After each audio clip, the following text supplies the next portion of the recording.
How about I just don't freaking want to do it? That is a good enough reason to say no. And you don't have to be mean about it. Maybe you're too tired. Maybe you're beat. Why do we feel like what someone else wants from us is more important than how we feel?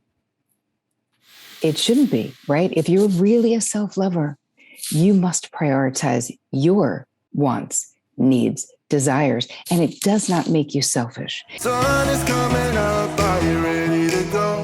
We can take a ride, we can take it slow. Yeah. I love that. Terri, what's a boundary? What is a boundary? I don't even know. I need you to tell me. I'm going to tell you. I want you to look at boundaries or think of them as your own personal rules of engagement, where we let other people know what's okay with us and what's not okay with us. And that means the way that I break it down, because not all boundary requests or desires are built the same. So it means you must know, Paul, you personally, your preferences, your desires, your limits, and your deal breakers, like your non-negotiables. And then you must have the ability to communicate those things in the relationships in your life when you so choose, right? Easy. It's easier said than done, of course. What I found in my personal work, and also the experience of having the show and working with so many people on their own self-love, that those things are really challenging. A lot of people don't even know what they want. And it's really, and especially from this guise of like not knowing yourself enough to even love yourself. Like, where do we begin? How do we, like, those 2 steps that you gave, like, yes, chef's kiss, but like, how do we begin the process?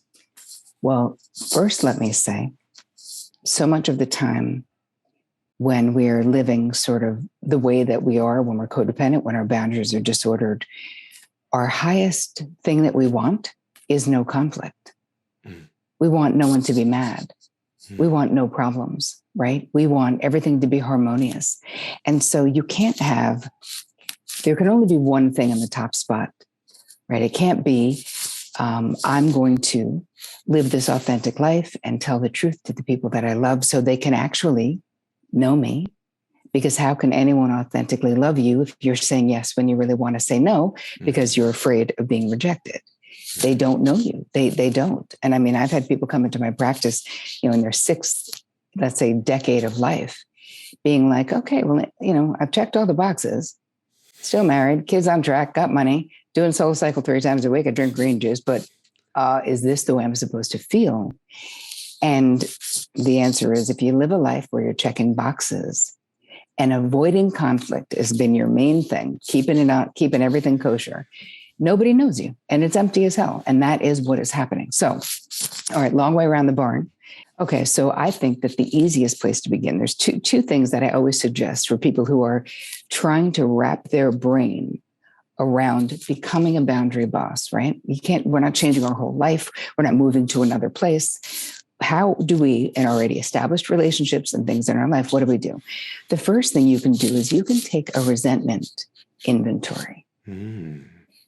So you think about the relationships in your life, the people, you know who they are. You know what you are feeling resentful about, where you feel underappreciated, where you feel that someone feels entitled, or whatever the thing is.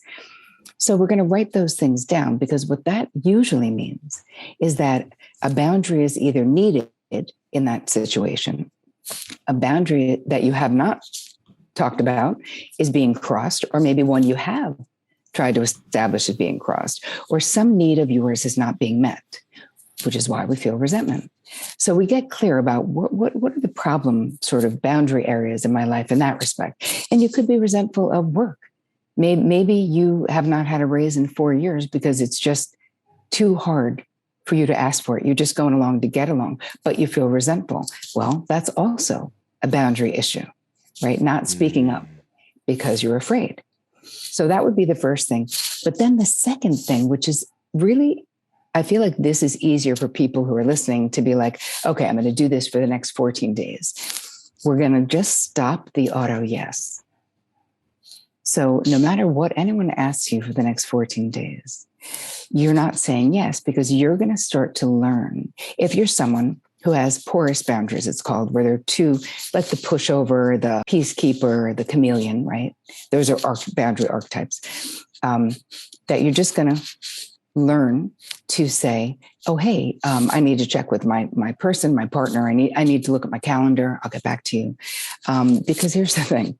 It is so much easier to come back and say no when you haven't already given a reactive yes to someone. Because here's the thing.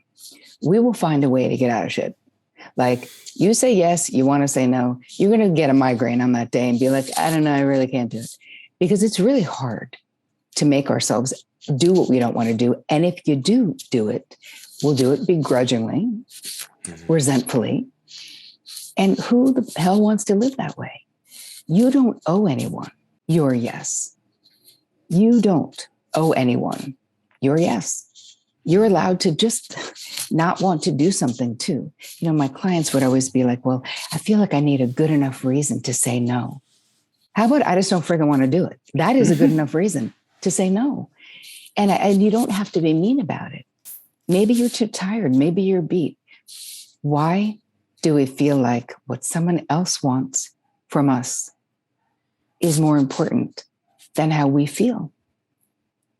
It shouldn't be, right? If you're really a self-lover, you must prioritize your wants, needs, desires, and it does not make you selfish. It makes you healthy, because we can also compromise and be super generous, but we want it to be authentic, right? We want it to be real.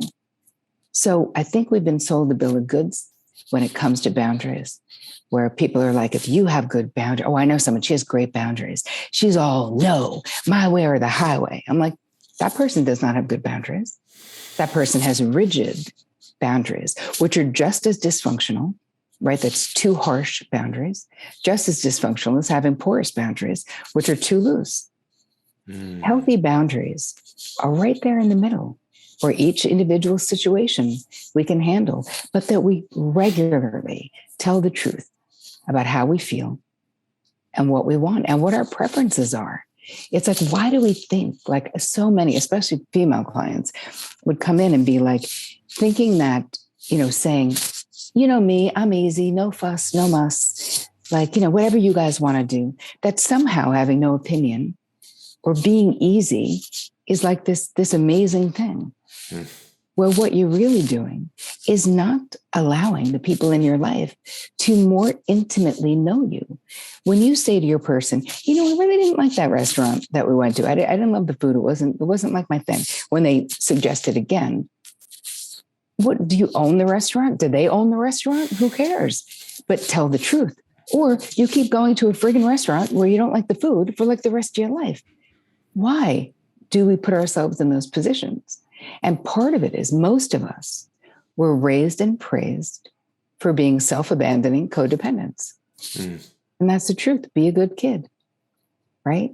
Don't be a troublemaker. Don't stir the pot, especially little girls. And I know boys as well, but I mean, my own personal experience is that, you know, that's it. The highest thing that you could be when you were raised where I was raised is for people to think of you as nice. You're like, wow, that bar is low, man, you know?